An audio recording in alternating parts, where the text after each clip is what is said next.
올해 초복은 7월 11일, 중복은 7월 21일, 말복은 8월 10일이라고 합니다. 자, 이처럼 여름철에는 더위로 인해 체력이 많이 떨어지다 보니 옛부터 이 지친 체력을 보충시켜주기 위해 복날이 오면 몸보신을 하곤 했죠. 자, 오늘은 이 여름철에 더 도움이 될 수 있는 영양제에 대해서 알아보도록 하겠습니다. 여름의 특징은 아무래도 더위와 강한 햇볕이죠. 그래서 기본적으로 체력을 뒷받침해줄 수 있는 영양제들이 도움이 될 수 있습니다. 가장 대표적인 것이 비타민 B군을 기본으로 하는 종합 비타민들이죠. 이 비타민 B군은 인체 내에서 진행되는 거의 모든 대사에 활용되고 있다고 해도 과언이 아닌데요. 특히 에너지, 당 대사와 관련된 부분에서는 비타민 B1이 중추적인 역할을 하고 있고요. 또 세포재생이나 생성 등에도 도움을 주고 있기 때문에 구내염이 자주 나거나 만성적인 피로가 있으신 분들이라면 이런 비타민 B군과 다른 비타민, 미네랄 성분이 함께 들어가 있는 종합 비타민제가 더욱 필요할 수 있습니다. 특히나요, 이 땀으로 인한 수분 손실이 많은 여름에는 땀과 소변으로 함께 배출되는 수용성 비타민인 비타민 B, C, 그리고 마그네슘 등의 미네랄 소모도 많아지게 되는데요. 이 때문에 여름철 땀을 많이 흘리시는 분들, 더위로 인해서 커피 등의 음료를 자주 마시고 소변을 자주 보는 분들이라면 종합 비타민, 그리고 더 좋게는 칼슘, 마그네슘 등의 미네랄 제제들을 함께 드시면 체력을 높이고 면역력을 안정화시키는 데 도움이 될 수 있겠죠. 또 체력 보충에 도움이 될 수 있는 성분으로는 옥타코사놀 성분이 있는데요. 이 옥타코사놀은 지구력 증진의 기능성을 인증받은 성분이기도 하죠. 주로 이 남성들의 스태미너 향상을 위한 제품이나 수험생 영양제 등으로 잘 알려져 있는데요.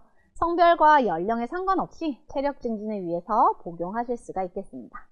또 이 에너지 효율을 높여주는 코엔자임 Q10 역시도 항산화 작용으로 활성산소를 제거해주고 우리 몸의 에너지 공장인 미토콘드리아 내에서 이 에너지 효율을 좋게 해주는 역할을 통해 체력을 보충해줄 수 있어 여름철에 더 도움이 될 수 있습니다. 강한 햇빛으로 인해 신경 쓸 부분은 두 가지인데요. 하나는 강한 자외선으로 인한 손상, 즉 산화 손상을 막아주는 항산화제 성분과 자외선으로 인해 그을린 피부의 미용적인 측면에서 도움이 되는 제품으로 나눠볼 수 있습니다. 가장 먼저 이 항산화제 제품을 살펴보면 앞에서 살펴본 코큐텐 그리고 비타민 C가 가장 대표적이죠. 그 외에도 셀레늄, 비타민 E 등의 항산화제 성분들도 고려해볼 수 있겠는데요. 사실 이런 전신 항산화제도 중요하지만 자외선으로 인해 산화적 손상을 가장 많이 받는 부위 중 하나는 바로 빛에 항상 노출되어 있는 눈입니다. 그래서 우리가 여름철에 눈을 보호하기 위해서 선글라스를 쓰기도 하죠. 그래서 이 눈 안의 선글라스라고 불리는 성분이 우리가 익숙한 루테인이 되는데요. 이 루테인은 망막에서 시각의 중추적인 부분을 담당하는 황반, 이 황반을 구성하는 색소가 되겠습니다. 실제로 이 황반의 밀도가 떨어지게 되면요, 사물이 흐릿하게 보이고 이 황반 부분이 자외선, 노화 등에 의해서 문제가 생기는 것이 황반변성이라는 질환인데 이 황반변성이 심한 경우에는 실명을 유발할 수도 있죠. 따라서 이 황반의 자외선 자극이 더 많아지는 여름철에는 황반을 구성하는 루테인과 또 서로 상호 보완적인 성분인 아스타잔틴 성분이 함께 들어간 눈 영양제가 도움이 될 수 있습니다.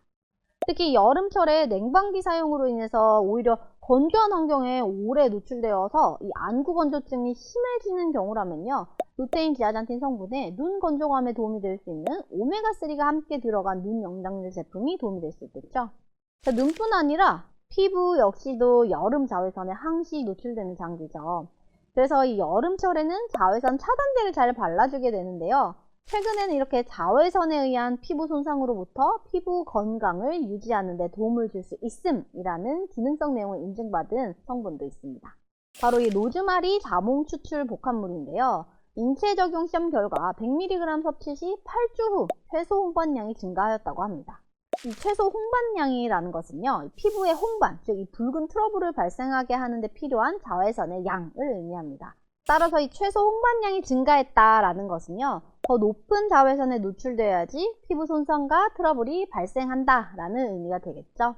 그리고 이 눈가 잔주름, 피부 탄력과 관련해서도요, 이 복합 추출물 성분을 8주 동안 섭취한 이후에 개선이 되었다라고 하는데 이 때문에 최근에는 이 피부 상처 회복이나 레이저 시술 이후의 재생, 그리고 요즘과 같은 여름철에 이 자외선으로 인한 피부 조직 손상을 좀 완화하고 피부 노화를 늦추기 위한 목적으로 콜라겐, 히알루론산, 글루타치온과 함께 주목받고 있는 성분이기도 합니다. 자, 이 마지막으로 너무 더운 여름철에 더위 먹은 것 같다면 식염포도당, 그리고 생맥산 성분의 액상 한방 제제가 도움이 될 수 있습니다. 특히 생맥산 제제는요, 여름 보양 약재로도 알려져 있는데요. 우리 겨울철에는 쌍화탕이 있다면 여름철 더위로 인한 어지럽고 기력이 없는 상황엔 생맥산 제제를 복용해 보시는 것도 한 방법이 되겠습니다. 하지만 이런 영양제들보다도 가장 기본이 되는 건 건강한 식단과 규칙적인 운동이겠죠. 이 체력을 보충한다고 고열량 음식을 많이 복용하는 것도, 반대로 다이어트를 위해 극단적인 시기를 유지하는 것도 모두 건강에는 도움이 되지 않는다는 사실 잊지 마시고요. 무엇보다도 균형 잡힌 식사와 생활 습관이 가장 중요하겠습니다. 자, 그럼 모두 건강하게 올해 여름도 무사히 넘기시기를 함께 응원하겠습니다. 지금까지 김정은 약사였습니다. 오늘 더 건강하세요.